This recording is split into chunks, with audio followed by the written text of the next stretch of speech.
l'activité principale qui est retenue cette année, c'est l'inauguration du centre de dialyse de Pékin.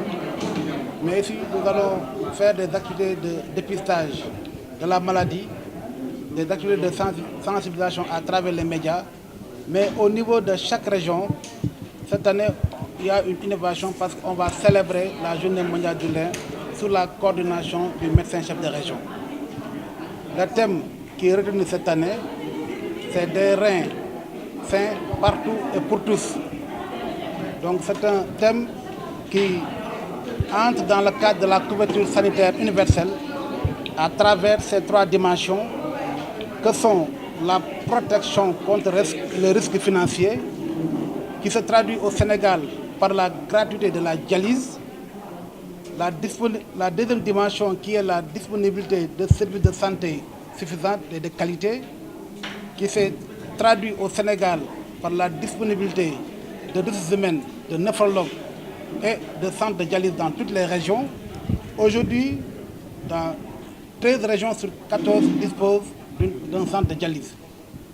Et la troisième dimension qui concerne le comportement pour la promotion du comportement pour améliorer la santé qui doit être d'abord d'ordre individuel mais aussi comportemental en ne fumant pas, en limitant sa consommation de graisse, en limitant sa consommation de sucre, en faisant du sport, en allant régulièrement au niveau des structures sanitaires pour prendre sa tension artérielle. Tous ces facteurs font qu'on peut prévenir cette pathologie dramatique. Je l'ai dit, il y a d'importants progrès qui ont été réalisés au Sénégal. Aujourd'hui, 13 régions sur 14 disposent d'un centre de dialyse. La dialyse est gratuite au Sénégal. Je rappelle qu'il y a 753 patients qui sont dialysés au Sénégal. Et rien qu'en 2018, le gouvernement du Sénégal a dépensé plus de 2 milliards. Nous avons aussi élaboré un plan intégré multisectoriel pour la lutte contre l'hypertension artérielle et le diabète, qui sont les principaux pourvoyeurs de maladies rénales chroniques. Nous avons aussi en ligne de mire de faire ce qu'on appelle la transplantation rénale, qui est le traitement ultime de la maladie rénale chronique. Aujourd'hui, la loi a été adoptée à l'Assemblée nationale. Le décret a été voté, le décret a été signé par M. le Président de la République, mais il reste à mettre en place ce qu'on appelle le Conseil national de don d'organes, qui est une structure très importante pour réguler la transplantation rénale au Sénégal. Et c'est une instance qui nécessite vraiment beaucoup de sérieux et toutes les dispositions ont été prises. L'identification des personnes devant être membres de son conseil ont été faites et la signature est dans le circuit.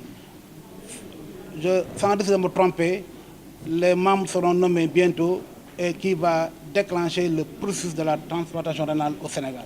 Le gouvernement a fait beaucoup d'efforts pour la prise en charge des malades inscrits dans les listes d'attente.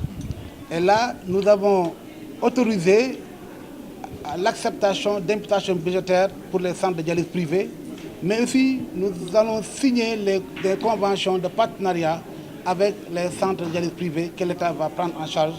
Donc ça veut dire qu'avec l'ouverture prochaine des centres de dialyse des régions de Sédhiou, Kolda, Fatick, Kaffrine, de Ndioum et d'une deuxième unité de dialyse à Touba, la liste d'attente sera vraiment réduite et ce sera au bénéfice de tout le monde.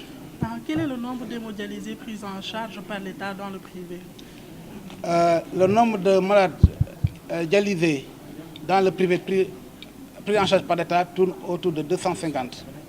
Et le nombre de malades dialysés pris en charge gratuitement dans le public est de 753 patients. La liste d'attente, ils sont au nombre d'attente? La liste d'attente tourne autour de 800, mais vous savez, on a un problème par rapport à ces listes d'attente, parce que dans les listes d'attente, il y a des malades qui s'inscrivent 2 fois. Je donne l'exemple, un malade peut s'inscrire à l'hôpital général de Grand Yoff et peut aussi aller s'inscrire à l'hôpital de Kaolack, peut s'inscrire à l'hôpital Aristide Le Dantec, ce qui fait que dans les listes d'attente, nous avons des fois des doublons, et ce qui pose problème. Mais le ministère de la Santé et de l'Action sociale à travers le système d'information sanitaire, est en train de voir comment essayer de prendre, comment recenser et de façon effective ces malades qui sont inscrits dans les listes d'attente. Donc il est en train de faire leur toilettage. Voilà.